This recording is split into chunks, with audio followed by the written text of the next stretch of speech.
The much awaited finals of ICC 2019 Cricket World Cup is upon us. It's New Zealand and England that are clashing. Now, England, the last time around, when they featured in a World Cup finals, was back in 1992, that is 27 years back.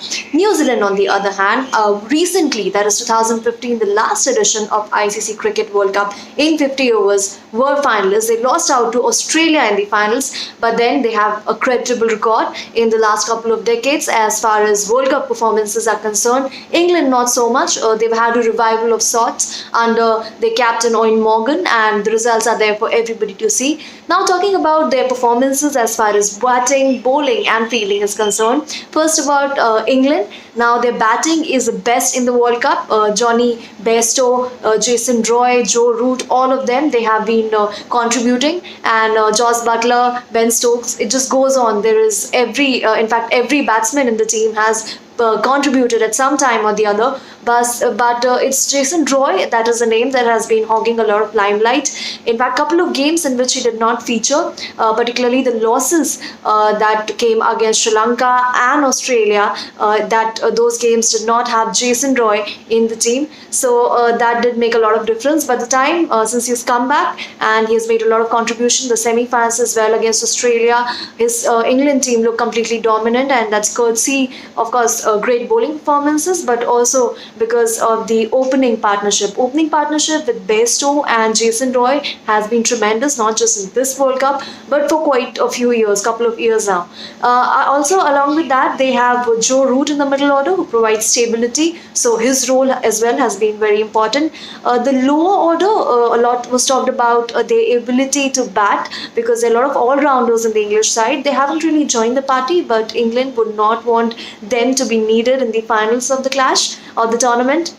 New Zealand, on the other hand, are heavily dependent on Kane Williamson, who has scored more than 30% of their runs. Ross Taylor contributed in the semi-finals against India with a gritty 74, and considering the senior player that he is with a lot of experience, the team would want him to contribute in this clash as well, the finals, the all-important finals. Although other batsmen have not really stepped up, the opening partnerships have been dismal, barring the first game in which they stitched 100-plus partnership. Otherwise, the batting has not really clicked, barring a couple of individuals. In the bowling, now a lot is being said that this is a clash between New Zealand's bowling and England's batting. England's bowling as well is very good, second best probably in the tournament, and if a lot of parameters were to be considered. Now they have Jofra Archer, Mark Wood, who keep competing amongst themselves for pace. They've got fiery pace, and they are just as effective as far as accuracy is concerned. They also have the services of Adil Rashid. Now, Adil Rashid has been pretty expensive, but he has also given them wickets. In the semi-finals, he came to the party and he picked up 3 wickets, broke some crucial partnerships. So his role would be very important as well. And they also have services of Liam Plunkett, Chris Vokes. So all in all, compact bowling unit. New Zealand, on the other hand, they too are just as good, or let's say one step ahead as far as bowling is concerned, because Matt Henry has been in great form in the semi-finals as well against India. He picked up crucial wickets up front, and along with him is obviously Bolt. Now, Bolt has been consistent throughout the World Cup. He's been very handy up front, and he's just been handy at any stage of the clash. Whenever his services have been called for by Kane Williamson, he has contributed. He's given them breakthroughs. In the middle overs, they also have Lockie Ferguson, who has not just been good with the economy, but he's also picked up a lot of wickets. Mitchell Santner, just 6 wickets to his name,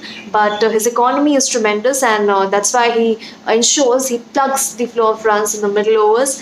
Now, talking about the fielding of the two teams, when the World Cup started, the first clash was England and South Africa, and in that particular clash, Ben Stokes, that spectacular catch, created a lot of ripples. England overall have been good as a fielding unit, barring that clash against Pakistan where they dropped plenty, but otherwise they pulled up their socks. They've been good. New Zealand have been decent, but in the semi-finals they brought their A game, and that was all important clash against India. And who can forget that run out of Martin Guptill? That was tremendous. So all in all, really two really very good sides, but they also finished as third and fourth as far as the league stages standing is concerned, and captaincy, while there is Owen Morgan on one hand, and he's really led the revival that England have registered in the last 4 years since 2015 World Cup. He's been inspirational as a leader, and he's liked slipping under the radar, but the team carried the favorite stag with aplomb through the course of the World Cup. And it was very important as well because now the former players making a lot of noises, the fans making a lot of noises, a lot of expectations, but England have handled that favorite stag with a lot of calmness. Talking about calmness, we should also talk about Kane Williamson.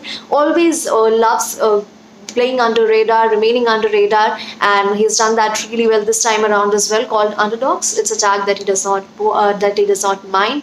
In fact, he had mentioned regardless of the breed of the dog, if the team performs well, that's all that matters. And tactically as well, so good as a captain as well as a batsman as well. Anything you consider. In fact, he's yet to score register a single digit score in this edition of the World Cup, and we wish that it does not come in the finals. So all in all, a cracker of a contest on plate, and more so because it's the final of the World Cup, and we hope that it lives up to its top billing. As a neutral fan, we just wish that it goes on to become a cracker of a contest or nail biting encounter, and we like to wish good luck to both the teams.